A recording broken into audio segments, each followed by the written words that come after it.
Hi అండి, అందరికీ నమస్కారం అండి ఫ్రెండ్స్. ఇప్పుడు అందిన వార్త విద్యార్థులకు అదిరిపోయే గుడ్ న్యూస్. వేసవి సెలవులు పొడిగింపు ప్రభుత్వం కీలక నిర్ణయం అంటూ అప్డేట్ అయితే రావడం జరిగిందండి. అయితే ఇందుకు సంబంధించిన పూర్తి వివరాలు అయితే మన వీడియోలో తెలుసుకుందామండి. అంటే ఎప్పటి నుంచి ఎప్పటి వరకు ఈ వేసవి సెలవులు పొడిగించారు ఏంటి అనేది క్లారిటీగా తెలుసుకుందామండి. వీడియో మాత్రం పూర్తి వరకు చూడండి ఫ్రెండ్స్, అప్పుడే మనకి పూర్తి సమాచారం అయితే తెలుస్తుంది. లేట్ చేయకుండా టాపిక్లోకి వెళ్ళిపోదాము. ఇక తెలంగాణలో పాఠశాలల పునఃప్రారంభంపై రాష్ట్ర విద్యాశాఖ కీలక నిర్ణయం తీసుకుంది. 2026-27 విద్యా సంవత్సరానికి గాను అకాడమిక్ క్యాలెండర్ ప్రకారం ముందుగా నిర్ణయించిన తేదీని మారుస్తూ ప్రభుత్వం తాజా ఉత్తర్వులు జారీ చేసింది. రాష్ట్ర వ్యాప్తంగా ఉన్న అన్ని ప్రభుత్వ, ప్రైవేటు పాఠశాలలు జూన్ 12వ తేదీన కాకుండా జూన్ 15వ తేదీన పునఃప్రారంభం కానున్నాయి. ఈ మేరకు తెలంగాణ పాఠశాల విద్యాశాఖ డైరెక్టర్ డాక్టర్ నవీన్ నికోలస్ కీలక ఆదేశాలు జారీ చేశారు. వాస్తవానికి వేసవి సెలవుల తర్వాత జూన్ 12వ తారీఖున పాఠశాలలను తిరిగి తెరవాలని విద్యాశాఖ భావించింది.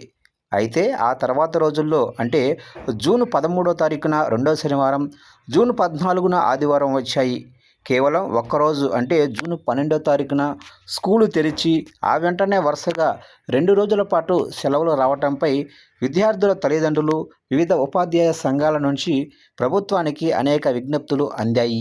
ఇక ఈ విజ్ఞప్తులను సానుకూలంగా పరిశీలించిన ప్రభుత్వం విద్యార్థుల సౌకర్యార్థం రీఓపెనింగ్ తేదీని జూన్ 15 అంటే సోమవారానికి వాయిదా వేస్తూ నిర్ణయం తీసుకుంది. పాఠశాలల పునఃప్రారంభం ఆలస్యం కావటం వల్ల విద్యార్థులు కోల్పోయే విద్యా సమయాన్ని మరియు నిర్దేశించిన పని దినాలను భర్తీ చేసేందుకు విద్యాశాఖ ప్రత్యామ్నాయ మార్గాన్ని ప్రకటించింది. అకాడమిక్ క్యాలెండర్ 2026-27 ప్రకారం పని దినాల నియమాలను పాటించేందుకు గాను వచ్చే నెల జూలై 11, 2026 తారీఖున అంటే వచ్చే రెండో శనివారాన్ని సాధారణ పనిదినంగా మార్చారు. ఆ రోజున రాష్ట్రంలోని అన్ని ప్రభుత్వ, ప్రైవేటు పాఠశాలలు యథావిధిగా నడుస్తాయని స్పష్టం చేశారు.